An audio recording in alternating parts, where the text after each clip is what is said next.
Hello friends, welcome to literature fire channel. இன்றைக்கி நம்ம சேனலில் மகாஸ்வேதா தேவி அவங்க எழுதின டவுலி அப்படிங்கிற ஷார்ட் ஸ்டோரியோட சம்மரியை தான் பார்க்க போகிறோம். அதுக்கு முன்னாடி இந்த மாதிரி சம்மரி வீடியோஸ்க்கு நம்ம சேனலை சப்ஸ்கிரைப் பண்ணிக்கோங்க. இந்த ஷார்ட் ஸ்டோரியை போஸ்ட் பண்ண சொல்லி நிறையா பேர் கேட்டிருந்தீங்க. இதே மாதிரி உங்களுக்கு ஏதாவது சஜஷன்ஸ் இருந்தால் கமெண்ட் பண்ணிங்கன்னா நான் வீடியோஸ் அப்லோட் பண்ணுவேன். அண்ட் மகாஸ்வேதா தேவியோட இன்ட்ரோவை நான் திரௌபதி ஷார்ட் ஸ்டோரியோட வீடியோவில் கிளியராக எக்ஸ்பிளைன் பண்ணியிருக்கேன். அந்த வீடியோவை வேணும்னா நான் மேலே கார்ட்ஸில் கொடுக்குறேன், வேணும்னா செக் அவுட் பண்ணி பார்த்துக்கோங்க. இந்த வீடியோட எண்ட்லையும் நான் கொடுக்குறேன். இப்போது இந்த ஸ்டோரி என்னன்னு பார்த்துடலாம். இந்த ஸ்டோரி யாரை பற்றின ஸ்டோரினா, டவுலி அப்படிங்கிற ஒரு யங் கேர்ளோட ஸ்டோரி தான்.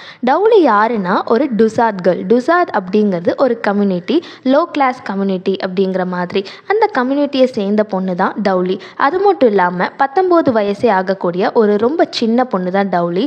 ஆனால் இவங்க ஒரு விடோ. ஆமாங்க, முன்னாடியே இவங்களுக்கு கல்யாணம் ஆகியிருக்கு. கல்யாணம் ஆகி அவங்க ஹஸ்பண்ட் இறந்துட்டாங்க. அதனால இவங்க விடோ ஆயிட்டாங்க. ஒரு யங் விடோ அப்படின்னு சொல்லலாம். அவங்க திருமண வாழ்க்கை வந்துட்டு சீக்கிரமே முடிஞ்சிருச்சு. அப்போது அவங்க ஹஸ்பண்டோட அண்ணா, அதாவது இவங்க பிரதர் இன்லா இருக்காங்க இல்லையா, அவங்களால இவங்களுக்கு நிறைய டார்ச்சர் ஏற்படுத்தியிருக்காங்க. அதாவது செக்ஷுவல் டார்ச்சர்ஸ் இந்த மாதிரி நடந்திருக்கு. அதனால டவுலியால் அங்கே இருக்க முடியாமல் தன்னோட அம்மாவை கூட்டிகிட்டு போக சொல்லி இங்கே வந்து இவங்க வில்லேஜ்லேயே வந்துட்டாங்க. இவங்க எந்த வில்லேஜில் இருக்காங்கன்னா, டாஹட் அப்படிங்கிற ஒரு வில்லேஜில் தான் இருக்காங்க. ஆனால் இந்த பொண்ணு டவுலி கொஞ்ச நாளாகவே என்ன பண்ணுறா அப்படின்னா, பஸ் ஸ்டாப்பில் வந்துட்டு நின்றுட்டே இருக்கா. எவ்வளோ ராத்திரி ஆனாலும் பார்க்காம யாருக்காகவோ வெயிட் பண்ணிக்கிட்டே இருக்கா. பின்னாடி பார்த்தீங்கன்னா பிரசன்னாத் அப்படிங்கிறவரோட கிராசரி ஷாப் இருக்கும். அதுக்கு முன்னாடி தான் நின்றுட்டுருக்கா. அவரே கடையை எடுத்து வச்சு சாத்திட்டு போனாலுமே யாருக்காகவோ நின்றுட்டுருக்கா. அங்கே வந்து எந்த வசதியும் கிடையாது. இவ்வளோ லேட்டாக ஒரு பொண்ணு நிற்கிறது சேஃபும் கிடையாது. நிறைய அனிமல்ஸ் இந்த மாதிரிலாம் வரும். ஆனால் யாருக்காக இந்த டவுலி காத்துக்கிட்டு இருக்கா? கதையில் பார்த்துடலாம். டவுலியும் டவுலியோட அம்மாவும் லிவிங்க்கு என்ன பண்ணுறாங்க அப்படின்னா, இந்த ஊரில் அப்பர் கிளாஸ் ஃபேமிலி ஒருத்தங்க இருக்காங்க. Upper class Brahmin family. இவங்க தான் இந்த ஊர்லேயே பெரிய வீடு அப்படிங்கிற மாதிரி. இவங்களோட இடத்துல தான் இவங்க வேலை செய்கிறாங்க. அவங்களோட ஆடுலாம் மேய்க்கிறது, அவங்களோட இடத்தெல்லாம் வந்து சுத்தம் பண்ணுறது, இந்த மாதிரியான வேலைகள்லாம் பண்ணுறாங்க. ஆல்சோ டவுலியோட அம்மா வந்துட்டு ஃபாரஸ்ட்குள்ளே குக்கிங் வேலையும் அடிக்கடி போவாங்க. அப்படி வந்து அந்த அப்பர் கிளாஸ் பிராமின் ஃபேமிலி, அவங்க மிஸ்ரா ஃபேமிலி அப்படின்னு சொல்லுவாங்க. அந்த மிஸ்ரா ஃபேமிலிக்கு ஒர்க்கிங்க்கு போகும்போது என்ன ஆகுது அப்படின்னா, டவுலியை வந்துட்டு அந்த மிஸ்ரா ஃபேமிலியோட யங்கர் பாய் மிஸ்ரிலால் அவங்க பேர், அந்த பையன் வந்துட்டு பார்த்துக்கிட்டே இருக்கான். டவுலியோட பியூட்டி அவனை ரொம்பவே அட்ராக்ட் பண்ணுது. டவுலியை வந்து பார்த்துட்டே இருக்கான். டவுலி ஆனால் கீப் ஆன் இக்னோர் பண்ணிகிட்டே இருக்கா. ஆனாலுமே வந்து மிஸ்ரிலால் வந்து இவளை ஃபாலோ பண்ணிட்டு இவளை பார்த்துக்கிட்டே தான் இருக்கான். ஒரு தடவை வந்து டவுலி கிட்ட இவன் வந்து இவளை லவ் பண்ணுற மாதிரி அவனோட விருப்பத்தை சொல்கிறான். அப்போ வந்துட்டு நீங்கள் என்னோட டியோட்டா அப்படின்னா ஐயா பெரியய்யா அந்த மாதிரி சொல்லுவாங்க இல்லையா, நீங்களாம் என்னோட டியோட்டா. அதுவும் இல்லாமல் நாங்களாம் வந்துட்டு டுசாத்தில் சேர்ந்தவங்க, நீங்களாம் வந்து அப்பர் கிளாஸு, இதெல்லாம் வந்து சரி வராது, எப்படியும் வந்துட்டு இதெல்லாம் நடக்க சான்ஸே இல்லை அப்படின்னு சொல்லுவாள். ஆனால் மிஸ்ரிலால் ரொம்பவே வந்து ட்ரஸ்ட்ஃபுல்லாக பேசுவான். அதெல்லாம் இல்லை, நான் உன்னை விட மாட்டேன், எனக்கு உன்னை ரொம்ப பிடிச்சிருக்கு அப்படின்னு சொல்லுவான். ஃபைனலாக டவுலியும் வந்துட்டு மிஸ்ரிலாலோட லவ் ட்ராப்பில் விழுந்துருவா. இவங்க 2 பேரும் சீக்ரெட்டாக மீட் பண்ணி அடிக்கடி பேசிக்கிறாங்க. அவங்களோட லவ்வும் கண்டினியூ ஆகுது. இவங்க லவ் பண்ணுற காலகட்டத்தில் டவுலி கிட்ட மிஸ்ரிலால் என்னெல்லாம் சொல்லுவான் அப்படின்னா, நம்ம 2 பேரும் கல்யாணம் பண்ணிட்டு வால்டாட் போயிடலாம், வால்டாட்லேருந்து டன்பாட் அண்ட் பாட்னாக்கெலாம் போகலாம், அங்கே போய் நம்ம வந்து ஒரு சொந்தமாக ஒரு ஷாப் ஓப்பன் பண்ணி அதன் மூலியமாக நம்ம ஏர்ன் பண்ணி வாழ்ந்துக்கலாம் அப்படின்னு சொல்லுவான். இது எல்லாமே ரொம்பவே வந்து ட்ரஸ்ட்டை கொடுக்கும் அண்ட் ஹோப்பை கொடுக்கும் டவுலிக்கு. டவுலியும் ரொம்ப சந்தோஷமாக தான் இருப்பா. இப்படியே நாட்கள் போய்கிட்டே இருக்கு. இவங்களும் வந்துட்டு சீக்ரெட்டாக பார்த்துக்கிட்டு பேசிக்கிட்டு இருக்காங்க. At a point Douloti become pregnant. Douloti ப்ரெக்னெண்ட்டாக இருக்கா. இந்த விஷயத்த வந்துட்டு மிஸ்ரிலால் கிட்ட சொல்கிறான். மிஸ்ரிலால் கிட்ட சொல்லும் போது அவனும் ரொம்பவே சந்தோஷப்படுறான். அந்த சமயம் மிஸ்ரிலாலோட ஃபேமிலிக்கு இது தெரிய வருது. மிஸ்ரிலாலோட அம்மா மிஸ்ராஜி அவங்க இதெல்லாம் வந்துட்டு சரி வராது, இப்படி தான் உன்னோட அண்ணா குண்டான், அவனோட அண்ணா பேர் குண்டான், அவனும் வந்துட்டு இந்த மாதிரி லோவர் கிளாஸ் கேர்ள்ஸ், கஞ்சு கேர்ள்ஸ்ன்னு இருப்பாங்க டுசாத் மாதிரி இன்னொரு கம்யூனிட்டி, அந்த கஞ்சு கேர்ள்ஸ் எல்லாம் வந்து இந்த மாதிரி ப்ரெக்னென்ட் ஆக்கி இது மாதிரி பண்ணிட்டு இருக்கான். இதெல்லாம் வந்து கல்யாணம் பண்ணிக்க முடியாது, நம்ம கிளாஸ்க்கு இது செட் ஆகாது, நம்ம ஹையர் கிளாஸ்க்கு இது செட் ஆகாதுன்னு சொல்லி அந்த பொண்ணை விட்டுரு, மறந்துரு அப்படின்னு சொல்கிறாங்க. ஆனால் மிஸ்ராஜி மிஸ்ரிலால எப்படியோ கன்வின்ஸ் பண்ணி, நீ இந்த ஊர்லேயே இருக்கக்கூடாது, ஒரு 4 மாதத்துக்கு நீ வந்து இங்கே இருக்கவே கூடாது, ராஞ்சிக்கு போயிரு அப்படின்னு சொல்லி ராஞ்சி அப்படிங்கிற ஊருக்கு அனுப்பி வச்சிடுறாங்க. மிஸ்ரிலால் போகிறதுக்கு முன்னாடி டவுலியை மீட் பண்ணி பேசிட்டு தான் போகிறான். டவுலி கிட்ட வந்து என்ன சொல்கிறான்னா, நான் கண்டிப்பாக வந்துடுவேன், 2 months கண்டிப்பாக வந்துடுவேன் அப்படின்னு ஒரு ஹோப் கொடுக்குறான். அண்ட் டவுலி அப்போ வந்து மிஸ்ரிலால் கொடுத்த சோப் தான் போட்டு குளிச்சிருக்கா. அந்த ஸ்மெல் கூட அவகிட்ட இருக்குது.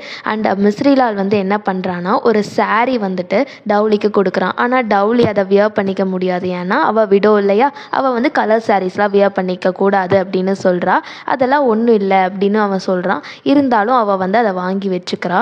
ஆனால் மிஸ்ரிலால் போகிறதுக்கு முன்னாடி அவனோட அம்மா கிட்ட ஒரு ப்ராமிஸ் வாங்கிட்டு தான் வந்து இந்த மாதிரி கிளம்புறக்கு ஒத்துருப்பான். என்ன அப்படின்னா, நான் இங்கேருந்து போகிறேன், ஆனால் டவுலியை நீங்கள் எந்த டார்ச்சரும் பண்ணக்கூடாது, அவங்க வேலைக்கும் எந்த பிரச்சனையும் வரக்கூடாது, அவள் ஒருபோதும் பசியில் வாடக்கூடாது, அவங்கள நீங்கள் தான் டேக் கேர் பண்ணிக்கணும், அவள் வயத்தில் என் குழந்தை தான் வளருதுங்கிற மாதிரி சொல்லுவான். மிஸ்ராஜியும் அவனுக்கு ப்ராமிஸ் பண்ணி கொடுக்குறாங்க. ஆனால் அந்த ப்ராமிஸில் அவங்க உண்மையாக இருக்காங்களான்னு கேட்டால் கண்டிப்பாக இல்லை. இப்போ புரியுதா டவுலி ஏன் வந்து பஸ் ஸ்டாப்பில் அவ்வளோ நைட் ஆனாலும் நின்றுக்கிட்டே இருக்கான்னு? மிஸ்ரிலாலுக்கு வெயிட் பண்ணி தான் தினம் நின்றுக்கிட்டே இருக்கா. ஆனால் மிஸ்ரிலால் வந்தானா? வரவே இல்லை. டவுலி நின்று பார்த்தது தான் மிச்சம். டவுலியோட அம்மா இந்த மாதிரி ஹையர் கிளாஸ் பிராமின் ஃபேமிலியில் இருக்க பசங்களாம் வந்து இந்த மாதிரி பழகிட்டு விட்டுட்டு போயிடுவாங்க. அவங்க ஒருபோதும் கல்யாணம் பண்ணிக்க மாட்டாங்க. வயிற்றுல குழந்தைய வச்சுக்கிட்டு நீ என்ன பண்ணுவேன்னு சொல்லி இந்த வயிற்றுல இருக்க குழந்தைய வந்து கலைச்சிரு அப்படின்னு சொல்கிறாங்க. ஆனால் டவுலி ஒருபோதும் அதை வந்து சம்மதிக்கலை.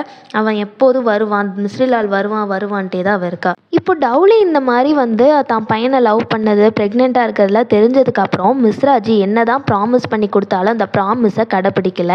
டவுலியோட அம்மாவுக்கு இருக்க வேலையை வந்துட்டு எடுத்துக்கிட்டாங்க. இப்போ வேலையும் இல்லை. அவங்க கிட்ட ஆடு மேய்ச்சிட்டு இருந்தாங்களே, அந்த ஆடையும் திருடிட்டாங்க.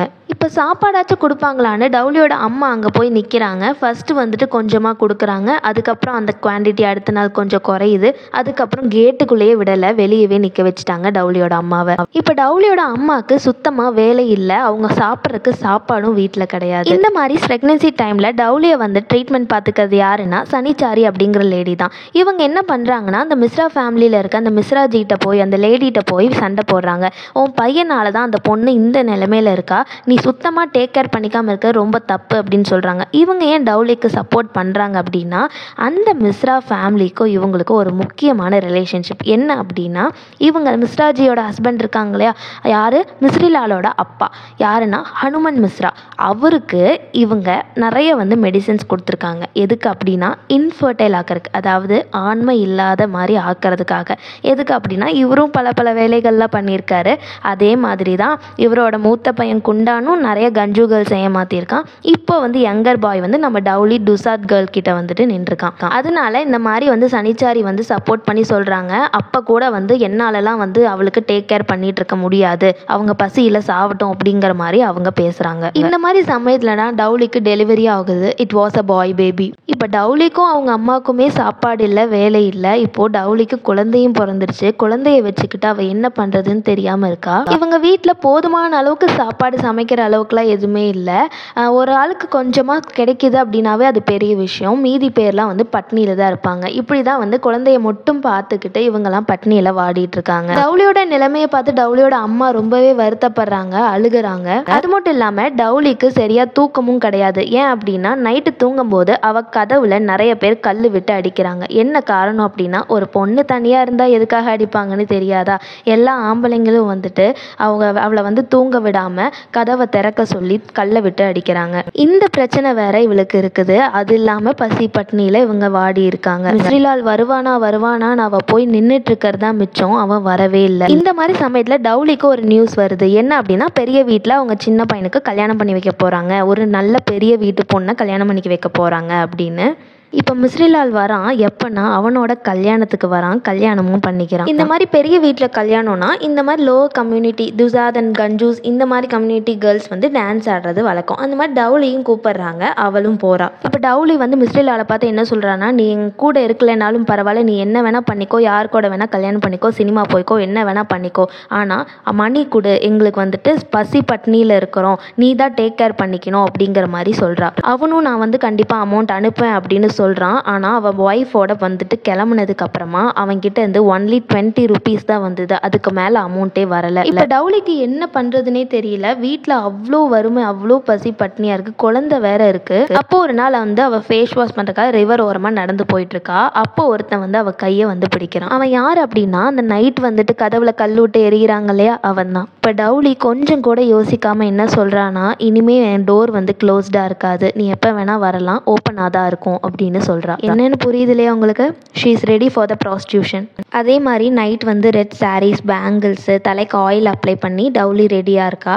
அப்போ வந்து அந்த பர்சன் வரான். அவன்கிட்ட என்ன சொல்கிறான்னா, இதுக்கு நீ பேலாம் பண்ண வேணாம், அதுக்கு பதிலாக வந்துட்டு கிராசரிஸ் வந்து கொடுக்கணும், ஆயிலு, சாப்பிட்றக்கு அரிசி, பருப்பு, இந்த மாதிரி வந்து கேட்குறான். அண்ட் ஒன் நைட்டும் முடியுது. அடுத்த நாள் காலையில் அவள் வீட்டில் அவன் நினச்ச மாதிரி சாப்பிட்றதுக்கு சாப்பாடு எல்லாமே வந்துட்டு ஆயில் எல்லாமே வந்து இறங்குது. whoever can pay and come in, my door is always open அப்படின்னு சொல்கிறா. இனிமேல் என் கதவுகள் மூடி இருக்க போகிறதில்ல, திறந்தே தான் இருக்கும், யார் வேணால் வாங்க, ஆனால் இந்த மாதிரி பொருட்களை பே பண்ணிட்டு வாங்க அப்படின்னு சொல்கிறா. இந்த நிலைமையை அவங்க அம்மாவால் தாங்கிக்கவே முடியல. அவங்க அம்மா தான் இவளோட பையனை பார்த்துக்கிறாங்க. இவ வந்து செப்பரேட் ஹவுஸில் தான் இதெல்லாம் நடக்குது. இது ஊருக்கு தெரியுது. அண்ட் ஆல்சோ மிஸ்ரிலாலுக்கு வந்து நியூஸ் போகுது. யாருன்னா இவனோட அண்ணன் குண்டான் வந்து சொல்கிறான், டவுலி அங்கே என்ன பண்ணிட்டு இருக்கா தெரியுமா அப்படின்னு சொல்கிறான். அவனால் நம்பவே முடியல. இருக்காது அப்படின்னு சொல்லி திரும்ப டாஹட்க்கு வரான். எதுக்குன்னா இப்போ இந்த விஷயம் தெரிஞ்சதுக்கப்புறம் டாஹட்க்கு வரான் டவுலியை பார்க்க. ஒன் டே வழக்கம் போல் கதவை தட்டுறாங்க. டவுலி கதவை திறக்கிறா. யார் நிற்கிறாங்கன்னா நம்ம மிஸ்ரிலால். மிஸ்ரிலால் பார்க்குறான். தலையெல்லாம் வந்து ஆயில் வச்சு ரெட் சாரி கட்டி பேங்கிள்ஸ்லாம் போட்டு அவன் நிற்கிறா. அப்போ வந்து என்ன சொல்கிறான்னா, இவ்வளோ அசிங்கமாக இருப்பேன்னு நான் நினைக்கவே இல்லை, இந்த மாதிரி நீ பண்ணுவேன்னு நினைக்கவே இல்லை, என் பேரே போச்சு, அது இதுன்னு சொல்கிறான். ஆனால் பார்க்க போனால் இவனால தான் இவ இந்த நிலைமைக்கு ஆளாயிருக்கா. ஆனால் இதெல்லாம் அவள் விரும்பி பண்ணலை. தான் குழந்தைக்காகவும் தன்னோட பசிக்காகவும் அம்மாக்காகவும் தான் இந்த மாதிரி ஒரு சூழ்நிலைக்கு இந்த சொசைட்டி இவளை தள்ளியிருக்காங்க அப்படிங்கிறத கூட அவன் நினச்சி பார்க்காம இந்த மாதிரி அசிங்கம்னு பேசிகிட்டு இருக்கான். உன்னால் இனிமேல் இங்கே இருக்கவே முடியாதுன்னு சொல்லிட்டு மிஸ்ரிலால் கிளம்புறான். அடுத்த நாள் என்ன பண்ணுறான்னா, பஞ்சாயத்தை கூட்டிட்டான். யாரோட தலைமையில்னா இவனோட அப்பா ஹனுமன் மிஸ்ரா தலைமையில். அப்போ ஊரே வந்து அவளை என்ன சொல்லுதுன்னா, நீ இந்த வேலையை பண்ணணும்னா இங்கே பண்ணாத, வெளியே போய் எங்கே வேணால் பண்ணிக்கோ, இந்த ஊரில் நாராயணா டெம்பிள், சிவா டெம்பிள்லாம் இருக்குது, இந்த மாதிரி அசிங்கம் பண்ணாத, இந்த மாதிரி அசிங்கமான வேலையை இங்கே வச்சு பண்ணாத அப்படின்னு சொல்லி அவளையே வந்துட்டு அக்யூஸ் பண்ணுறாங்க. ஆனால் டவுலிக்கு இந்த மாதிரி ப்ராப்ளம் யாரால் வந்துச்சு? இவளோட பையன் மிஸ்ரிலாலால் தானே வந்துச்சு. அவங்க தானே இவளை டேக் கேர் பண்ணியிருக்கணும். அப்படி அவளை கல்யாணம் பண்ணலனாலவாச்சு அந்த குழந்தை அவனோட குழந்தை தானே. அதெல்லாம் பார்க்காம இவங்க லோவர் கிளாஸ் கேர்ள்னு ஒரே காரணத்துக்காக இவங்களை வந்து என்ன வேணால் பண்ணலான்னு சொல்லி இப்படி பண்ணிட்டு கடைசியில் அவள் வேற வழி தெரியாமல் ப்ராஸ்டியூஷனுக்குள்ளே போகும்போது அசிங்கம்னு அவளை ஊரே ஒதுக்கி வச்சு பேசுகிறாங்க.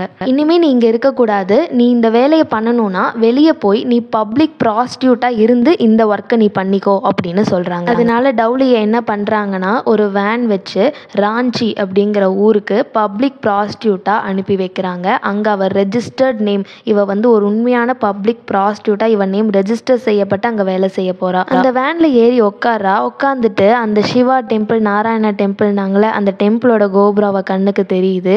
அண்ட் பக்கத்தில் வந்து தன்னோட குழந்தைய தூக்கி வச்சுட்டு இவளோட அம்மா அழுதுகிட்டே பார்க்குறாங்க. அவள் பக்கத்தில் இருந்த அந்த டிரைவர் கூட அவளை அந்த சூழ்நிலையில் கூட தப்பாக தான் பார்க்குறான். இந்த குழந்தை இந்த மிஸ்ரிலால் அண்ட் டவுலிக்கு பிறந்த குழந்தையா இருந்தாலும் இந்த லோவர் கிளாஸ் வந்து குழந்தை வாங்கிக்கிட்டாங்கன்னா அப்பர் கிளாஸை பார்த்து இது நம்ம குழந்தைன்னு சொல்லக்கூட கூடாது, இது ஏன் குழந்தை அப்படின்னு தான் சொல்லணும். அந்த மாதிரி ஒரு கேஸ்ட் டிஸ்கிரிமினேஷன் தான் நடக்குது. டவுலியை வந்து கல்யாணம் பண்ணிக்கலனா கூட பரவாயில்ல, அட்லீஸ்ட் அவளோட அண்ணன் குண்டான் நிறைய கஞ்சு கேர்ள்ஸை ஏமாத்திருக்கான்.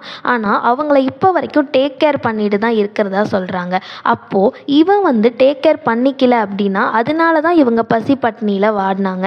பணம் அனுப்புகிறேன்னு சொல்லியும் அனுப்பலை, வேலையும் போச்சு, ஆடுகையும் திருடிக்கிட்டாங்க, வேச்சிட்டு இருந்த ஆட்டை திருடிக்கிட்டாங்க, எல்லாத்தையும் பறிச்சுக்கிட்டாங்க. அப்படி இருக்கும்போது ஒரு பொண்ணு என்ன தான் பண்ணுவா, எந்த நிலைமைக்கு இருந்திருக்கா அப்படிங்கும்போது இப்படி ஒரு யோசனை அவளுக்கு வந்திருக்குன்னா அவள் எவ்வளோக்கு எவ்வளோ வந்து பசி பட்னியில் வாடி இருப்பா, என்ன சுச்சுவேஷனில் அவள் இருந்திருப்பா. ஆனால் இந்த நிலைமைக்கு அவளை ஆளாக்குனதும் இல்லாமல் கொஞ்சம் கூட குற்ற உணர்ச்சி இல்லாமல் நீ ராஞ்சிக்கு போய் பப்ளிக் ப்ராஸ்டியூட்டாக ரெஜிஸ்டர் பண்ணி அங்கே இங்கே இருக்காத, அசிங்கமாக இருக்குன்னு சொல்லி இத்தனை நாள் வராத மிஸ்ரிலால் இப்போ மட்டும் வந்திருக்கான். அது மட்டும் இல்லாமல் சிவா டெம்பிள், நாராயணா டெம்பிள்னு பேசுகிற இவங்களா அந்த கடவுள் நம்பிக்கை இருக்கிற இவங்களா இந்த மாதிரி நடந்துக்கிறாங்க, இப்படி ஒரு அரக்கத்தரமான சீப்பான வேலையை செஞ்சுருக்காங்கங்கிறது தான் இந்த ஸ்டோரியோட முக்கியமான கருத்து.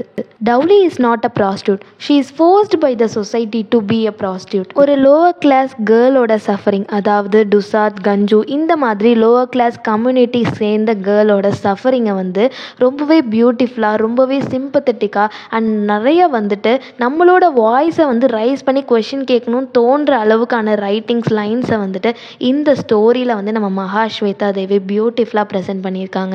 That was the end of the short story, Dowli.